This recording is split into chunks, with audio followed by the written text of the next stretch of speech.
Having a special interest in history and being really good at pattern recognition is really scary because 2 weeks ago, Trump said he doesn't want to source out of China anymore and that he wants to see what we can do to switch over to India. And today, India bombs Pakistan.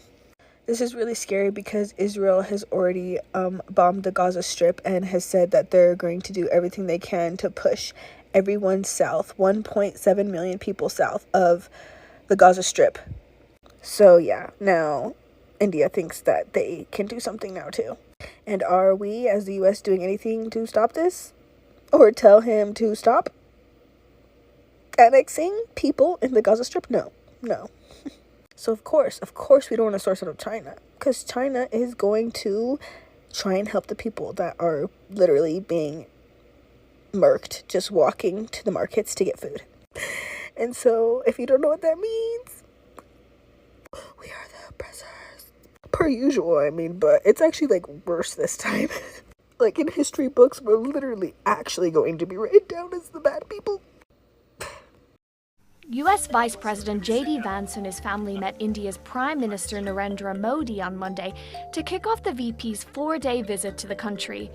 It's the Vice President's first official visit to India and comes against the backdrop of President Trump's tumultuous months of tariffs, both threatened and real in the case of countries like China, India's neighbour. Now Vance is expected to discuss, quote, shared economic and geopolitical priorities with Modi, according to Vance's office. So he breaks their championship trophy after they came to visit the White House. He then visits the Pope, who decides to graduate to the Holy Ghost hours later. He then goes to India, where they're now shooting missiles at Pakistan, and then he endorses his brother, who then only gets 13% of the votes in Cincinnati. This man is a plague. Like, on some cosmic shit, this man's soul is permeating some type of plague. And I would love to know why his administration is somehow immune to all of this. Between India and Pakistan. No, it's a shame. We just heard about it just as we were walking in the doors of the Oval. Just heard about it. I guess people knew something was going to happen based on a little bit of the past. They've been fighting for a long time. You know, they've been fighting for many, many decades and centuries, actually, if you really think about it. No, I just hope it ends very quickly. The fascism of the world's largest democracy and the Zionism of the only democracy in the Middle East and the white nationalism of the greatest exporter of democracy in the world, being the United States, and how that penetrates every single sphere of our existence at the moment, from our politics to our media. When India demolishes homes to demoralize the Muslim community in India, they're taking that from the Israeli playbook.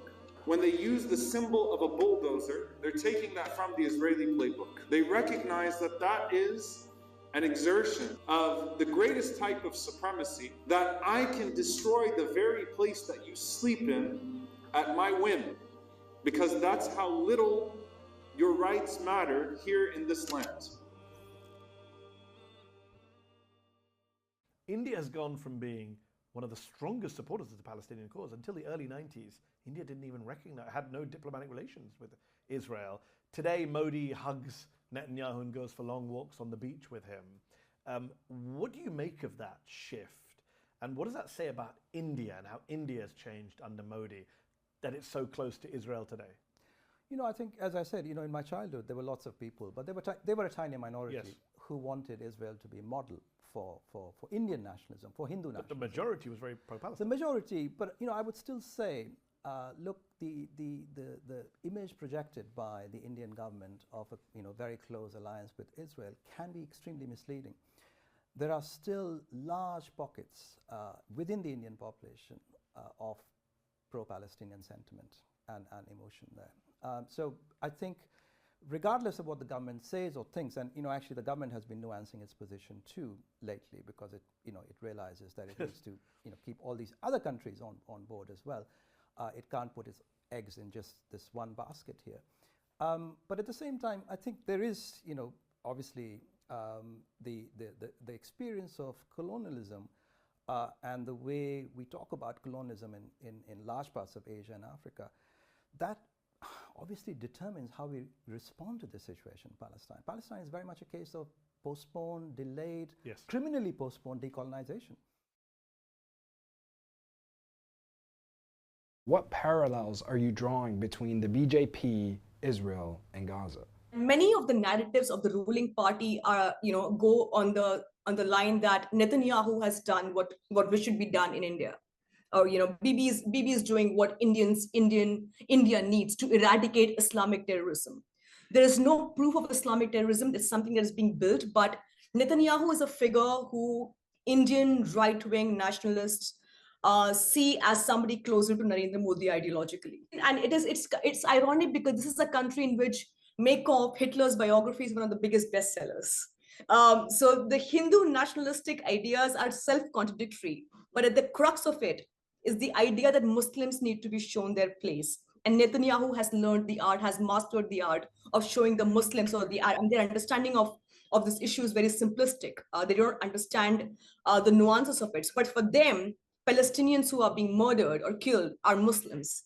And that's what endears Netanyahu to them, that they need to be shown their place. And that's exactly the treatment that Indian Muslims need to be shown. The two leaders, Modi and Netanyahu, the way they've been framed in the media, especially Western media, is that they have some sort of bromance. But I guess even moving beyond that, you can draw similarities between the two leaders. Absolutely. These are strong men who are extreme right-wing, who will decimate all institutions, who will decimate anything to stay in power, who will promote the worst of the right-wing tendencies amongst their people. These are people who have mastered the art of cruelty in politics. In fact, that historically, India has been a vocal advocate of the two-state solution. India has historically spoken for Palestinian rights, but with the Modi government in power, the bureaucracy or the foreign minister will go on international platforms and will speak one language, saying, "Oh, India stands with Palestine." But if you scratch the surface, especially during the elections or during or on social media, the solidarity with Israel has never been stronger. And Netanyahu and Modi, I think they're cut from the same cloth. There's a few things that you need to know about what's happening in Pakistan and India. Before you purse your lips to say I'm only Pakistani, I'm half Indian. So no, none of this is biased. For starters, if you don't know anything about India, Modi is its prime minister. And if you don't know anything about Modi, you do know about Netanyahu. Those two are one and the same. And to no one's surprise, India and Israel are allies. Basically, Netanyahu and Modi are besties. Both are illegally occupying states. While Israel occupies Palestine since 1948, India has been occupying Kashmir since 1947. More than 700,000 Indian occupation forces patrol the streets of Kashmir. Now, if you don't know anything about Kashmir, that's a large amount of military control for a small amount of people. Kashmir, like Palestine, goes through regular curfews where the internet is cut off. Now India is using Israel, its genocide of the Palestinians, as a way to attack Kashmiris by using the same rhetoric. Kashmiris are terrorists. They're barbaric. They chose to live under occupation. Now India has bombed Pakistan 9 times. India is using Israel as its model. If we don't speak up and stop this, it's going to become normalized. This may be a hot take, but India's attack on Pakistan today is a direct result of the Western world's failure to curtail Israel's genocide in Gaza. In just hours, India has bombed Pakistan at least 24 times in 9 separate areas, killing at least 8 civilians, including a 3-year-old girl, and injuring up to 40 more. They have additionally bombed at least 3 mosques and attacked private schools for children as well, all under the guise of fighting terrorism. Now, where have we heard that before? The fact of the matter is Netanyahu's unchecked and brutal slaughter of women and children in Gaza has set the blueprint for his buddy Modi over here. Netanyahu said you can bomb children as long as you call them terrorists first, and Modi listened. He said you can bomb mosques as long as you make it a religious war first, and Modi listened. He said you can starve these people to death and the world will not bat an eye, and Modi listened. You know how I know? Because India has already cut off the water to a major waterway for Pakistan. Pakistan being an agricultural country that relies on that water for its crops and relies on its agriculture for food security.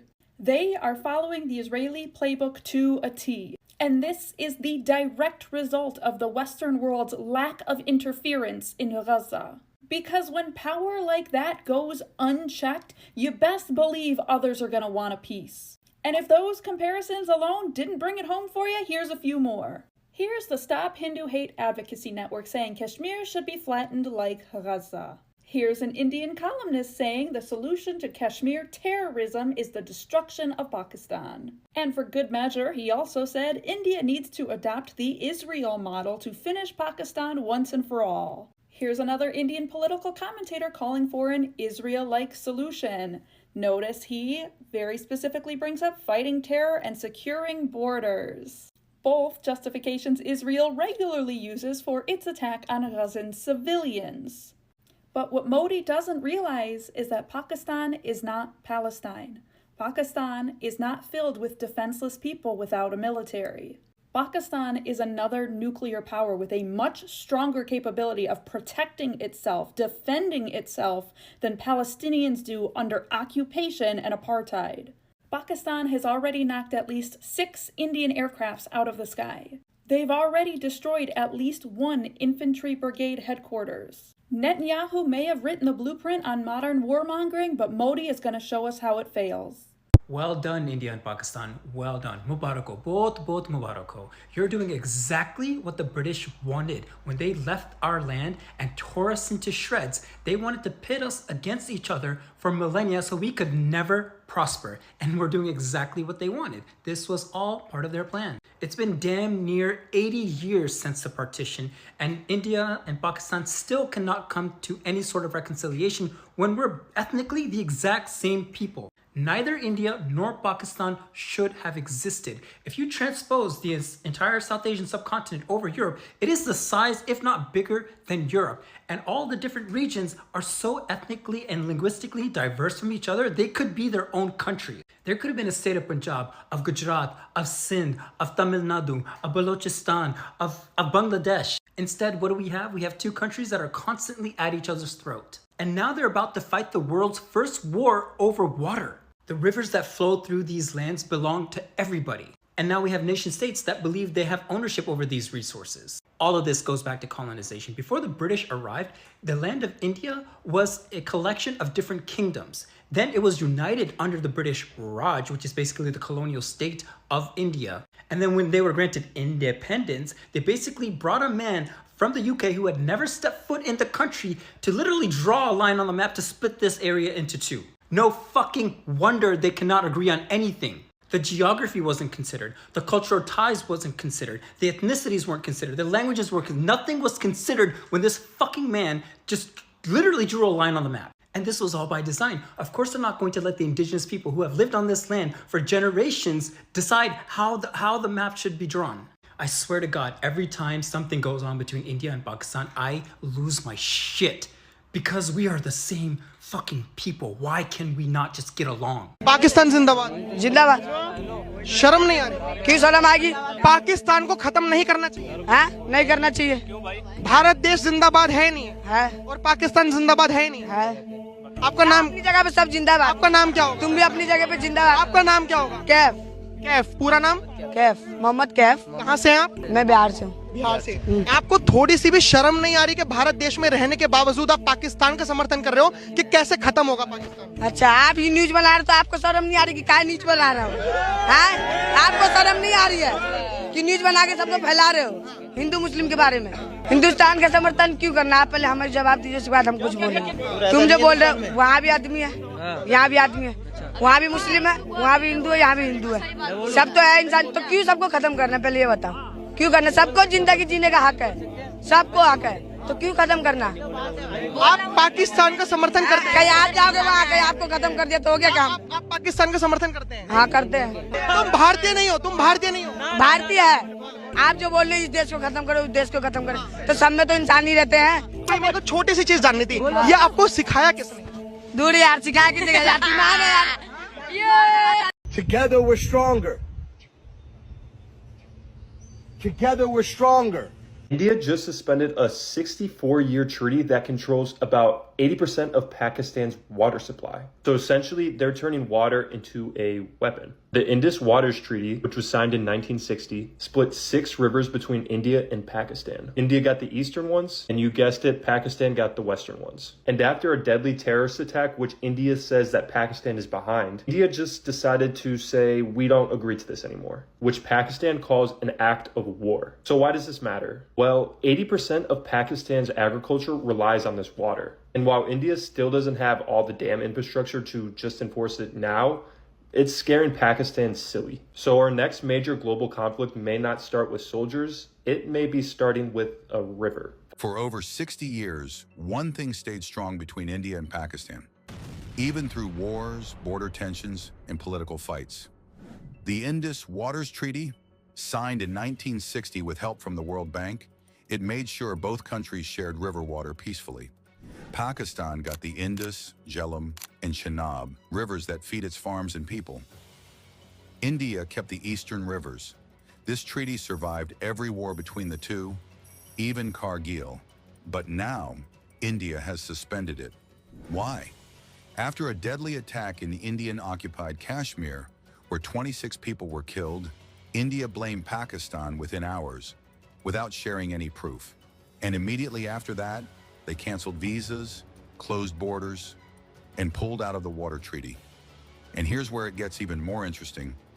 This all happened while J.D. Vance, the new Vice President of the United States, was visiting India. Some people are wondering, was the timing a coincidence? Or was this moment used to make a bigger global statement? The real danger here is bigger than just water. India controls the headwaters of rivers Pakistan depends on. And now, under Modi's government, water is being used as leverage, a pressure tactic. Pakistan says India can't end the treaty alone. It's a legal agreement between both countries and the World Bank. But legal or not, the damage may already be done. And remember, both countries have nuclear weapons. This isn't just about politics anymore. It's about survival. And the whole world should be watching. You're learning so many important things, and I'm so proud of you. British cruelly and sadistically cut Pakistan out of India. Pakistan is India. It's just, you know how the Brits are. It's divide and conquer, wreck, destroy, ruin. India is named after the Indus River, which is 100% in Pakistan. That's just cruel. So this is what the imperialist genius event that the English pull off that makes them the greatest empire the world had seen. India was one of the world's largest cotton producers. The big cotton producers were the United States, right? The US South, Egypt, India. That was where most of the world's cotton was being generated. So the British end up conquering India. They've got access to that cotton. Indians made their own clothing out of that cotton. So the English ban India from making its own clothing, and then they make factories in England that make that cotton clothing, and then they sell traditional Indian clothing to India. They were making traditional Indian clothing in England and then selling it to the Indians after banning the Indians from producing their own clothing. So the English were no longer making money off the southern colonies, not the way they wanted to. What they realized in 1781 was if they surrendered to us, effectively the British Empire cut itself in half by land, not population, right? But in terms of square kilometers, they basically chopped the British Empire in half. It freed the British Empire to become the good guy in people's minds. They would do things like pursue the abolition of slavery. But in the meantime, it would allow us to keep slavery, terminate the relationship with the Native Americans, genocide them, steal their land, bring slavery there, and then grow tobacco and cotton on that soil. The surrender treaty that the British signed with us, the Treaty of Paris, 1783, specifically allowed the British to stay economically in the United States. So for all intents and purposes, the United States remained part of the British Empire economically. The reason that mattered was because it meant it was, for economic purposes, it was as if we had never gotten independence, which meant they could still make money off of us. So some researcher, I should have looked it up before I came, but I forgot to do it. Some researcher had done this really amazing research project where they looked at the amount of money that the British made off of us for the 75 years from 1783, when they signed the surrender treaty, until they finished the conquest of India in 1858. And the researcher discovered that the amount of money they made out of the United States was equal to the amount of money they spent conquering India. In other words, what the British had successfully done was figured out how to have their cake and eat it too. By splitting the empire in half, it allowed them to go grab India. India was brilliant. When the British began conquering India in the 17th century, little piece, they captured basically 2 itty-bitty little pieces on the west coast, and the next thing you know, they're just gobbling up whole chunks of India. When they start, India was 23% of the world's GDP. Basically, 1 out of every $4 being made on the planet was being made in India. India was industrialized. So you all were taught, because I was taught the same thing, that the Industrial Revolution started in the 18th century, basically in England. That's not true. The Industrial Revolution started somewhere between 750 and 800 in the Arab world. What happened in the 18th century is the English began using steam power for transportation purposes. They began applying steam power to boats. And then they eventually realized, oh wow, we can put it on a vehicle, on a track, and they began doing railroads too. And then they realized, wow, we can put steam power in factories, and we can automate factories. So when we talk about the Industrial Revolution, what we really mean is the steam-powered phase of the Industrial Revolution. That the English did innovate. That really is their thing. But by that point, we'd already had 9 centuries of slow industrialization rolling across the planet, starting in the Middle East and expanding out. So that's also one of the causes of World War II, right, is the industrialization of the planet. Another one is capitalism. Another one is nationalism. Another factor is imperialism. So this story has all those pieces. And what the British managed to do with India was transfer its GDP to England. When England let India go, let is a strong word. When India got its independence post-World War II, when the British realized they couldn't hold on to it any longer, India was 4% of the world's GDP. The English had so successfully plundered India that they had effectively transferred those 19 percentage points to England. That's the genius of what the English had pulled off. They had literally deindustrialized India and then industrialized England instead. So, for example, India was one of the world's largest cotton producers. The big cotton producers were the United States, right? The US South, Egypt, India. That was where most of the world's cotton was being generated. So the British end up conquering India. They've got access to that cotton even after they'd lost us. But they can still buy our cotton. It's not like we're not going to sell it to them. So they didn't really lose us. And they're still making money off of us because, for all intents and purposes, we're still hooked into their economy. Indians made their own clothing out of that cotton. So the English ban India from making its own clothing, and then they make factories in England that make that cotton clothing, and then they sell traditional Indian clothing to India. They were making traditional Indian clothing in England and then selling it to the Indians after banning the Indians from producing their own clothing. So this is what the imperialist genius event that the English pull off that makes them the greatest empire the world had seen until us, right? We're the greatest empire. I know you think, no, we didn't go conquer and annex everything. That's true. So the English owned 40% of the world. We don't, obviously, but our military is in 75% of the world's countries. So I think 75% means we punked that. So we're now the greatest empire. But by that point, we'd already had 9 centuries of slow industrialization rolling across the planet, starting in the Middle East and expanding out. So that's also one of the causes of World War II, right, is the industrialization of the planet. Another one is capitalism. Another one is nationalism. Another factor is imperialism. So this story has all those pieces.